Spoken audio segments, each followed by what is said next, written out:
Et on a échangé sur le sujet. J'étais un petit peu sceptique. Il commençait à me parler de Bill Gates. Il commençait à me parler de choses un petit peu étonnantes. Je découvrais pour moi ce monde un petit peu secret de la pharmacie, du business. Et en commençant à enquêter, je ne me suis absolument pas intéressé aux pangolins et directement je suis venu sur les chauves-souris. Le type qui est impliqué dans les financements des Chinois, etc. Enfin bref, Daszak, aujourd'hui tout le monde le connaît puisqu'il a été nommé chef de la section d'enquête de l'OMS à Wuhan, un an après l'arrivée du virus. Et il va y avoir un espèce de renversement. On va avoir une espèce de 180 degrés avec Bill Gates, qui avant avait la phobie, il le dit très bien en 2015, lors de TED, il dit « Voilà, j'avais la phobie des armes nucléaires, aujourd'hui j'ai la phobie des virus ». Tous les journaux disent « Ah oui, mais Bill Gates, c'est l'homme qui avait prévu les épidémies, etc. » Que nenni, c'est pas Bill Gates qui a prévu ça, c'est Arnaud Carlen. Bonjour à tous et bienvenue dans cette nouvelle vidéo. L'année dernière, j'avais testé un nouveau format interview avec la participation de la propriétaire de la plus grande et une des plus anciennes librairies d'occasion de Nice, l'occasion pour moi de vous faire découvrir cette véritable caverne d'Alibaba littéraire au sein de laquelle j'ai déniché quelques trésors d'encre et de papier. Aujourd'hui, je vous propose un second épisode d'interview consacré au livre enquête de Philippe Aymar, dont je ne lirai pas le titre pour des raisons évidentes. De même, toute évocation du nom de la maladie en question sera bipée afin d'éviter d'éventuelles censures. Nous avons récemment atteint les 8000 personnes sur la chaîne et je tiens à remercier tous les éminents abonnés. Tout le soutien que vous pouvez apporter est évidemment la bienvenue, que ce soit à travers vos réactions, vos commentaires, vos partages ou à travers les différents réseaux. Je vous laisse dès à présent découvrir l'interview du jour.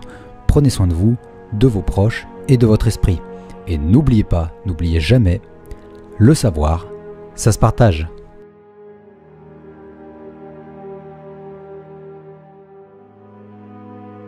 Alors, avant de nous plonger dans ton enquête, peux-tu nous parler de ton parcours professionnel, de ce qui t'a amené à écrire ce bouquin? Non, je ne peux pas vous dire ça. Oui, bien évidemment. Alors donc, moi je suis entré comme jeune journaliste chez SIPA Presse en 86, où j'ai travaillé quelques années au bureau et je m'occupais notamment des informations. Donc je m'occupais des photographes. En corrélation avec les photographes et les rédactions de magazines, on préparait des sujets, on commençait à faire des enquêtes sur des meurtriers, sur des faits divers importants, etc., etc. Et en 91, s'est présentée une opportunité pour moi et je suis parti à Los Angeles. Donc, je suis arrivé à Los Angeles, ne connaissant absolument rien, c'est l'anecdote, dans le show business américain. Moi, j'étais vraiment formaté pour faire du news et faire des enquêtes, donc je suis un petit peu adapté. Par contre, j'ai rencontré donc Pierre Jovanovic, qui évidemment aujourd'hui est le directeur littéraire de la maison d'édition Jardin des Livres. Mais à l'époque, Pierre, c'était le correspondant du quotidien de Paris à Los Angeles. Donc, nous étions voisins et on est devenus amis évidemment. On a eu des bonnes anecdotes. On a fait par exemple la couverture des émeutes à Los Angeles en 1992. Donc, et Pierre avait fait un très beau papier. Couverture du quotidien de Paris, plus 2 pages. En tous les cas, voilà, ça nous a rapprochés sur le plan amical, mais aussi sur le plan professionnel. Quand on a eu il a fait sa vie, j'ai fait la mienne. On s'est un petit peu perdu de vue. Moi, je suis rentré en France, lui aussi. Il s'est dirigé plus vers la littérature et moi, j'ai continué à faire un petit peu de news et travailler pour plusieurs agences de presse. Puis, on a tous vécu l'arrivée du virus et il se trouve que j'ai eu Pierre au téléphone durant les premiers jours du confinement et on a échangé sur le sujet. J'étais un petit peu sceptique, il commençait à me parler de Bill Gates, il commençait à me parler de choses un petit peu un petit peu étonnante. Je découvrais pour moi ce monde un petit peu secret de la pharmacie, du business, parce que Pierre, c'est quand même un personnage qui connaît très très bien le domaine de l'économie. Et moi, j'en suis à 10 000 lieues. Donc, on a un peu échangé. Et je lui ai exprimé mes doutes sur ce virus. C'est notamment tout de suite, j'avais lu très peu de temps avant un livre sur les Chinois, l'espionnage chinois, etc. d'un journaliste français, alors très très très bien. Donc on a un petit peu échangé sur le sujet, et Pierre m'a proposé, il m'a dit écoute, fais-moi, si tu veux, fais-moi une enquête sur ce virus.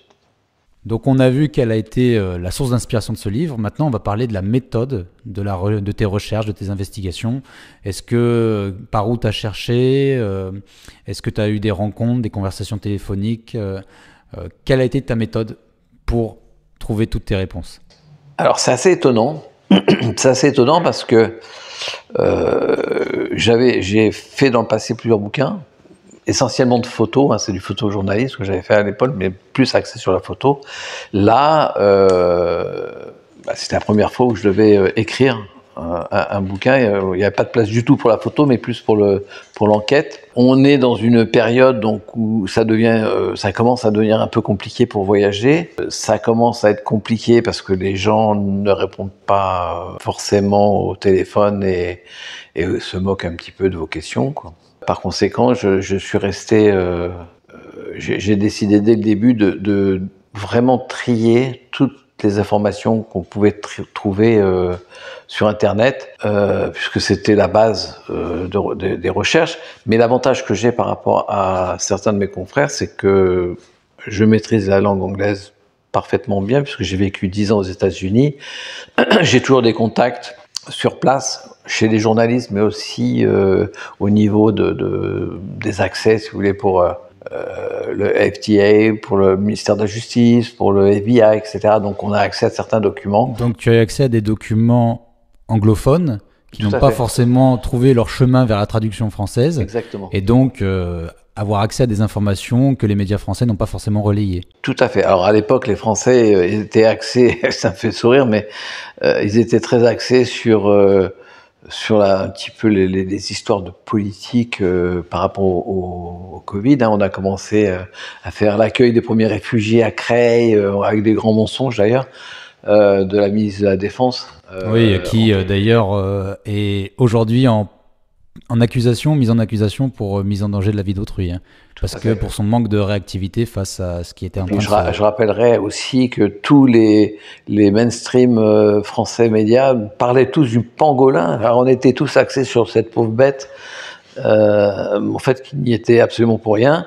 La bonne chose, c'est que les Chinois ont interdit la consommation de pangolin. C'est plutôt pas mal. Mais très vite, pour moi, au vu déjà de ce que j'avais lu et commencé à enquêter, je me suis absolument pas intéressé au pangolin et directement je suis venu sur les chauves-souris. Donc les chauves-souris seraient plus probablement à l'origine. Ah, c'est pas probablement, c'est sûr. Donc on a vu que par tes investigations, tu avais eu accès à certains documents, notamment des documents fédéraux américains. Mm-hmm. Qu'est-ce que tu peux nous dire sur ce que tu as découvert? Plusieurs choses. D'abord, j'ai rebondi un petit peu sur les histoires d'espions chinois, hein, puisque ça m'a amené, dans le livre, on le voit bien dans un des chapitres, des documents fédéraux intéressants, puisqu'on a des documents du FBI et du ministère de la Justice, où on s'aperçoit qu'il y a des personnages qui vont voler des virus, races, dans les labos, dans des labos P4 notamment au Canada. Et par exemple, le voleur, vous allez le retrouver quelques mois plus tard, si vous voulez, à la télévision avec un poste très représentatif de l'OMS, par exemple. Donc il y a eu des espions ou des infiltrés des infiltrés américains, des agents américains infiltrés dans des laboratoires étrangers. Alors, américains, chinois Alors du côté des Français, on a eu, c'est incroyable d'ailleurs, on a plus de 2000 fioles de SRAS qui ont disparu en 2014. De l'Institut Pasteur. De l'Institut Pasteur, c'est ça. Ces fioles disparaissent 6 mois avant qu'on remette les clés du laboratoire P4 de Wuhan. Alors, on a participé à la fabrication de ce P4, mais on ne l'a pas financé. C'est les Chinois qui l'ont payé quand même. D'accord, oui. Donc la France a aidé à la construction, mais n'a pas apporté de financement. La France a apporté ses connaissances technologiques, son support en ingénierie, etc., etc. On a demandé l'expertise à Mérieux, qui a son propre P4 à Lyon, hein, évidemment. C'est eux qui ont été, si vous voulez, maître d'œuvre voilà, chef d'orchestre pour la construction de ce P4. Et on devait collaborer avec les Chinois. Or, dès qu'on a remis les clés du P4 aux Chinois, Mérieux, très peu de temps après, est sorti de cette collaboration. Voilà, c'est un pan de l'histoire qu'il faudrait regarder aussi. Pour toi, on a dit c'est pas du tout le pangolin qui est à l'origine du virus, ce serait les chauves-souris. À quel niveau tu as pu déterminer cette information ? Aujourd'hui, on le voit, hein. Enfin, je veux dire, c'est flagrant. On a un réservoir de virus SRAS qui est dans un seul type de chauve-souris qu'on retrouve à côté de Kuning, donc à 1600 km, je crois, ou 1700 km de Wuhan. Ce réservoir, ces virus, on les retrouve uniquement dans ce type de chauve-souris, et ce type de chauve-souris sont localisés vraiment à cet endroit-là. Bon, ça, c'est la première chose. Ce qu'il faut savoir, ce qui est important aussi de savoir, c'est que la première épidémie de SRAS a eu lieu en 2003, où elle a tué plusieurs centaines de personnes, presque pas tout à fait un millier, mais un bon nombre de personnes. Et le virus, à l'époque, avant d'être modifié, ce virus tuait quasiment une personne sur 2. La seconde version du virus, qui nous a frappé en 2020, est beaucoup moins virulente. Elle tue, je crois, c'est un petit peu, à peine 2%, même pas. Enfin, je crois que c'est 1%, quelque chose. Enfin, c'est assez peu. Donc, si vous voulez, déjà, on a quelque chose qui est intéressant ici. Pour rappel, le livre est sorti en mars 2021, donc il y a un peu plus d'1 an. Il a reçu un bel accueil de critiques de la part des lecteurs, donc il avait fait entre 15 et 20 000 ventes. Réédité 5 ou 6 fois déjà. Réédité 5 ou 6 fois. Et une quasi-invisibilité dans les médias traditionnels. Pourquoi ? Alors que c'était le sujet majeur. Pourquoi, selon toi, ton enquête n'a pas été mise plus en avant ? Alors, il y a quelques médias mainstream qui ont quand même joué le jeu. On a Nice Matin qui m'a fait un papier assez sympa. On a eu le magazine Entrevue qui a quand même fait sa couverture et 8 pages. Je ne m'attendais pas d'ailleurs à ce qu'il fasse autant. Et puis après, c'était un peu le grand silence. Il y a eu Sud Radio, les interviews avec Berkoff. Mais ça a été tout. Je veux dire, un désintéressement total des autres médias et une mise en accusation. On a dit que j'étais un complotiste. Mais ce qui est très étonnant, c'est que toutes les informations que vous trouvez aujourd'hui dans le bouquin, à l'époque, personne n'en parlait. On n'a jamais parlé de Daszak, vous savez, le type qui est impliqué dans les financements des Chinois, etc. Enfin bref, Daszak, aujourd'hui, tout le monde le connaît, puisqu'il a été nommé chef de la section d'enquête de l'OMS à Wuhan, 1 an après l'arrivée du virus. Ce que tu es en train de nous annoncer, c'est que ce Daszak, qui est aujourd'hui un poste prestigieux et mis en avant dans l'enquête sur Wuhan, était déjà lié à Wuhan par des voies financières, par de l'entremise, par de... Daszak, pour moi, je fais attention à ce que je dis, mais pour moi, c'est quand même le pivot central de l'épidémie. C'est-à-dire, Daszak, c'est le grand ami de la scientifique chinoise, la grande spécialiste des coronavirus, et qui travaille sur les chauves-souris depuis plus de 10 ans maintenant, Zheng Liqi. Donc les deux sont très amis. D'accord ? Elle est maintenant à Wuhan. On en parle dans le livre aussi. Daszak, c'est l'homme qui fait transiter l'argent des services secrets américains, du service de la santé américain, Fauci, etc. Tous ces financements qui ont transité des États-Unis pour les labos chinois sont passés à travers Daszak. Alors, Daszak, c'est un nom qui n'est pas très connu du grand public. Non. On va peut-être apprendre à le connaître dans les années qui viennent. Mais sur ta couverture, il y a un personnage que tout le monde connaît. Notre ami Bill Gates. Qui est Bill Gates. Bien sûr. Pourquoi est-ce qu'il est en couverture et qu'est-ce que tu as découvert qui l'associe dans tes recherches? Alors, Bill Gates, c'est un homme assez étonnant. On en parle, enfin j'en parle dans le... J'ai écrit un petit peu sur Bill Gates, pas suffisamment, mais en même temps, si je devais écrire sur Bill Gates, le livre, il ferait pas 230 pages, mais probablement un millier. Donc j'en parle un petit peu, mais ce qui est étonnant, c'est la rencontre de Bill Gates. Il est empêtré, il est jeune à l'époque, on est en 97.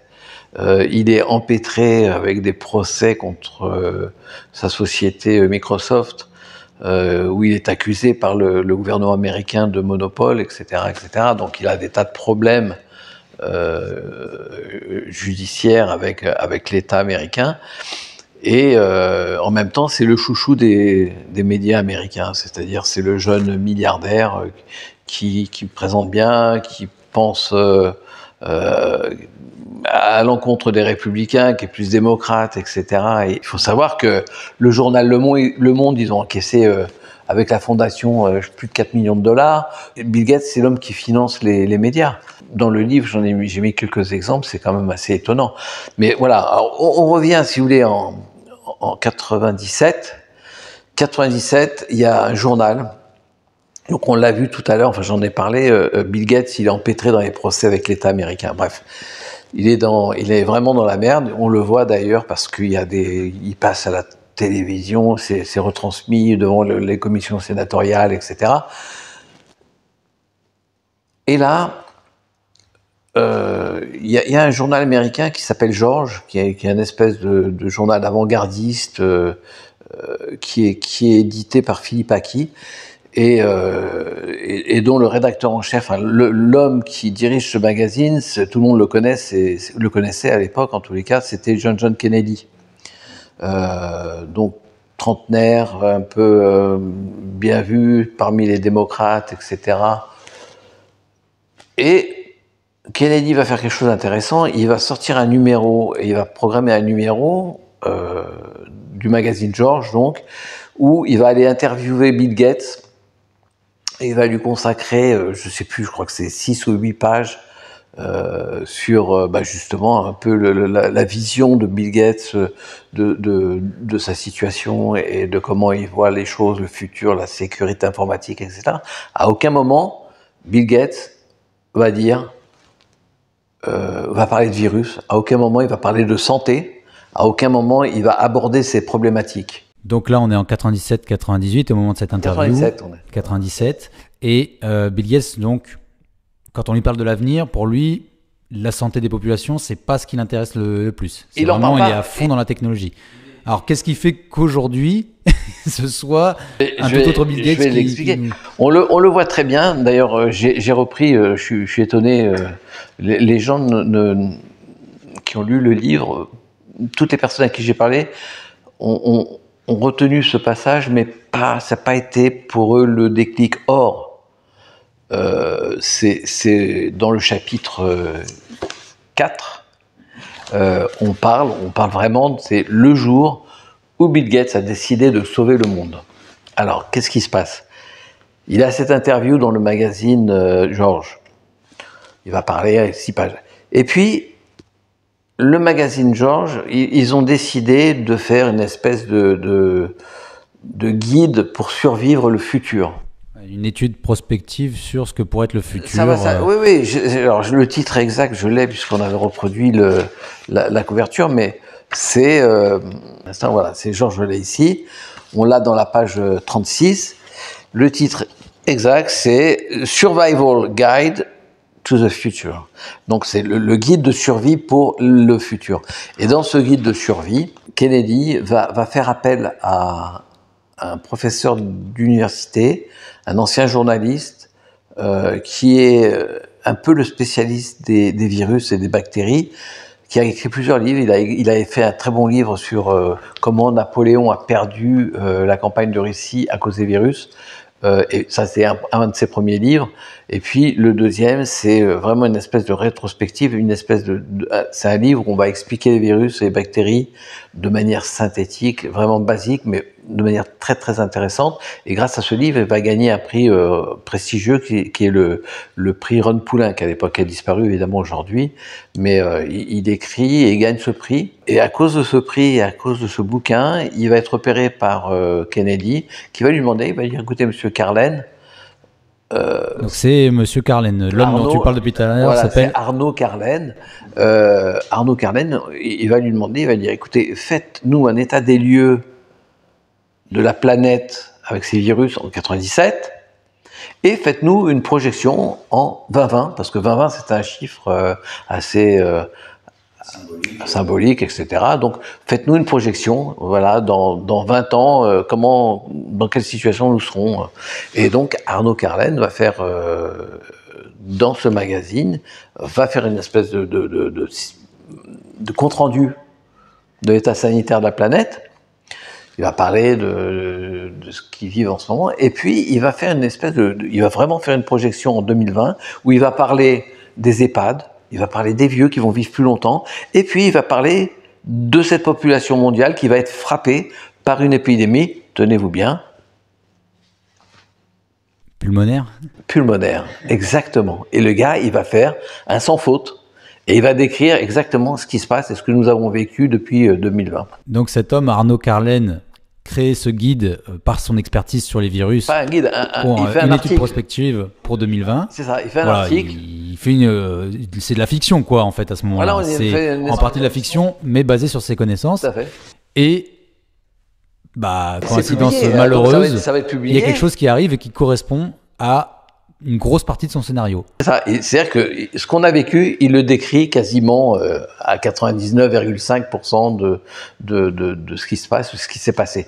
Et ce qui est très intéressant, c'est qu'à la sortie du magazine, comme à chaque fois on sort un grand mensuel, etc., on réunit les gens qui ont participé au magazine, on fait un pot, on présente le magazine, etc. Et qu'est-ce qui va se passer ? Arnaud Carlen va rencontrer Bill Gates, puisque tous les deux sont dans le magazine. Ils vont discuter. Bill Gates est à l'écoute est très intéressé par ce qui a été fait par Carlen. Ils vont parler tous les deux.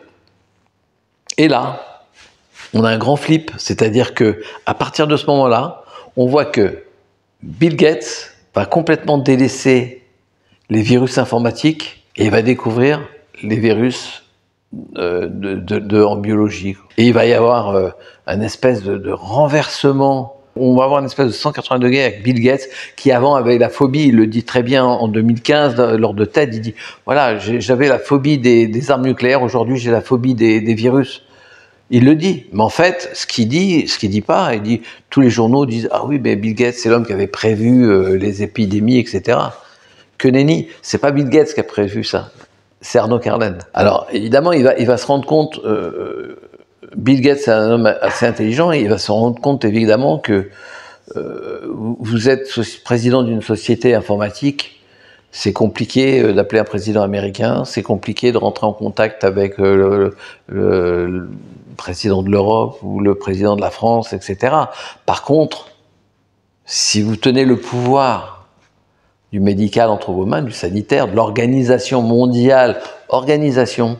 mondiale de la santé, un quart du budget de l'OMS, c'est donné par la fondation de Bill Gates. Il va fonder le Gavi, il va fonder la fondation Bill et Melinda Gates, il va payer l'OMS, il va avoir son siège permanent à l'OMS et il va influer, on va le voir bientôt, il va influer sur les politiques de gène thérapie. Il n'est pas médecin, il n'est pas scientifique, il n'a pas de prix Nobel, il n'a pas de prix Nobel, et il va décider des réglementations, des règles sanitaires de la planète, parce qu'il est riche.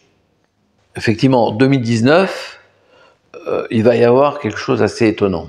Un fait qui va se dérouler simultanément en Chine, à Wuhan, et à New York. Et ce mois d'octobre 2019, on a d'un côté, donc à New York, Bill Gates qui va organiser une simulation de pandémie avec des gens qu'il connaît très bien, puisqu'il y a le Johns Hopkins Hospital, que Bill Gates finance, hein, d'ailleurs, soit dit en passant, ils vont faire avec le World Economic Forum, ils vont faire cette simulation. Donc il va y avoir autour d'une table, pendant 3 jours, vous allez avoir l'ancienne directrice de la CIA, sous Obama, et d'ailleurs qui est aujourd'hui nommée par Biden, qui est la grande patronne des services secrets américains, donc qui englobe le DARPA, la CIA, le FBI, enfin tout ce que vous pouvez imaginer.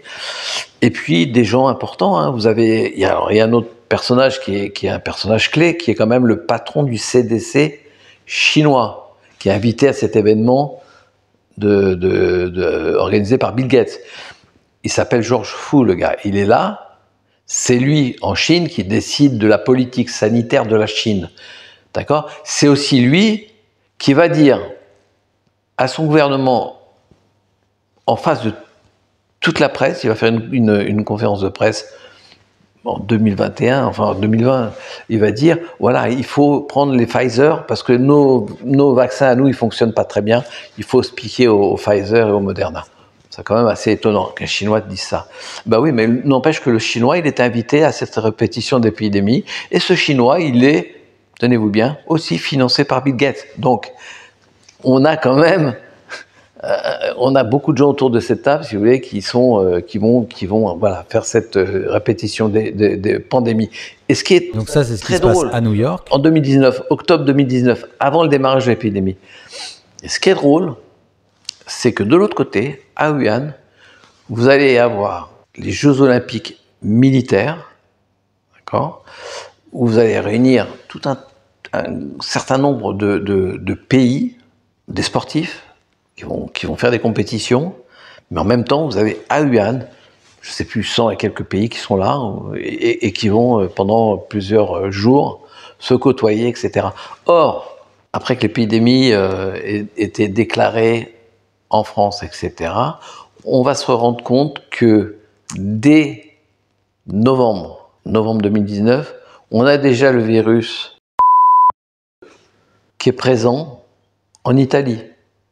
On en parle dans le livre, c'est-à-dire qu'il y a des prélèvements d'eau qui sont faits à Milan pour faire des travaux. En 2019, ils font les prélèvements, les Italiens, et puis ils vont congeler cette eau. Et après l'apparition de l'épidémie, ben, ils vont analyser, ils vont chercher le SARS-CoV-2 et ils vont le trouver. Donc on a déjà la présence en Italie de ce virus. On a aussi des athlètes français qui vont se plaindre, qui vont dire c'est marrant, on a été malade. Il y a beaucoup d'ailleurs, les Suédois, les Américains, ils vont se plaindre officiellement en disant ben, c'est vrai que quand on était là-bas, on a des symptômes qui étaient vraiment les symptômes du virus. En même temps qu'il y a la répétition à New York, il y a les prémices de ce que va donner, de ce que va donner l'épidémie. Ces Jeux Olympiques militaires, ils sont quand même inaugurés par Xi Jinping, qui est le président chinois, et l'inauguration va tomber quasiment à la minute près entre l'ouverture de la répétition d'épidémie et l'ouverture des Jeux. Ouais, c'est le hasard, en grande coïncidence. Donc voilà, le malheur du destin fait que il y a eu... C'est une coïncidence. Voilà, c'est une coïncidence qui malheureusement fait énormément de dégâts que s'il n'y avait pas eu cet événement paramilitaire, hein. Enfin cet événement olympique. Donc on a vu dans cette vidéo que tes recherches dévoilent pas mal d'informations qui étaient passées inaperçues. Est-ce que tu as reçu pas des menaces, mais est-ce que tu as été dérangé depuis tes recherches? Est-ce qu'on est venu t'embêter? Est-ce qu'on est venu... Alors, depuis la sortie du livre, non, j'ai pas été embêté. On m'a pas emmerdé. On m'a surtout viré de Wikipédia. Il y a eu des tweets qui m'ont un peu montré du doigt en disant que j'étais un complotiste, etc. Ce qui est intéressant, c'est que l'origine de ces tweets, ce sont des stagiaires. Alors il y a eu un article qui a été fait par un jeune type là qui a visiblement pas lu le livre, et puis qui a fait des suspicions qui a dit voilà, j'étais probablement encore un complotiste, etc. J'ai eu des attaques sur Wikipédia par un lobbyiste qui est situé en Suisse, lobbyiste des réseaux politiques actuels, donc qui disait bah oui, Philippe Aymar c'est un complotiste, c'est ci, c'est ça, et donc il mettait à charge des articles parus et repris, si vous voulez, par Ouest France, etc., mais qui faisaient que reprendre les tweets de ces jeunes crétins. Alors, je ne me suis pas trop laissé faire, j'ai demandé à Wikipédia de retirer, ou au moins de corriger et d'ajouter des informations, par exemple, sur les papiers dans les magazines comme Entrevue ou comme Nice Matin, etc. Ils n'ont pas voulu le faire. Aujourd'hui, la page de Philippe Aymar sur Wikipédia a été nettoyée. C'est pas très grave en soi, mais voilà. Alors, avec tout ce qu'on va découvrir, tout ce qu'on a découvert dans ce livre, est-ce qu'il y a une suite de prévues? Est-ce que toutes tes recherches sont dans le livre, ou il y a encore des recherches, des nouveautés à ajouter à cette enquête? Je peux lui dire? Ouais. Bon. Alors, on va faire une première. On m'a posé la question. Jusqu'à présent, j'avais un petit peu élagué ce type de questions. Aujourd'hui, oui, je travaille sur un second livre, une enquête qui va être un petit peu la continuation du travail qui a été fait sur le premier livre. On va découvrir des choses absolument effarantes. Même moi, des fois, j'écris, je pose le stylo et je dis « Waouh, ça quand même, c'est chaud !» Tu peux nous donner 2-3 détails? Mais certainement pas. Certainement pas. Si, le seul truc, bon, il va y avoir encore, on va encore bien sûr parler de Daszak, on va parler bien évidemment de Bill Gates, mais aussi d'autres sujets qui sont tout aussi gênants, hein. C'est-à-dire que ce livre, ça va être encore le caillou dans la chaussure pour certains et l'eau au moulin pour d'autres. Il y a une tendance actuellement sur les réseaux, quand on interviewe un reporter, un journaliste ou un spécialiste dans un domaine, qui est de conseiller des lectures pour mieux comprendre le monde. Aujourd'hui, ce que je conseillerais, alors pour les gens qui veulent avoir un petit peu de sérieux sur les lectures scientifiques, je recommande bien évidemment les livres de Didier Raoult, qui est un infectiologue extraordinaire, qui fait son métier avec passion. J'ai beaucoup appris avec ces bouquins. Il y a bien évidemment le livre d'Antoine Isambard qui est très bon sur les histoires d'espionnage chinois. Et puis vous avez toujours des grands classiques aussi, hein, en lecture américaine ou française, mais par exemple vous avez un livre qui est sympa, c'est Morand, qui explique les zoonoses, passage donc du virus de l'animal à l'humain. Vous avez aussi il y a aussi le livre sur Bill Gates qui avait été écrit par Astruc, qui est très intéressant. Eh ben, Philippe Aymar, merci d'avoir répondu à nos questions. Merci à vous de m'avoir reçu. Et à bientôt, certainement, pour la suite. Merci beaucoup.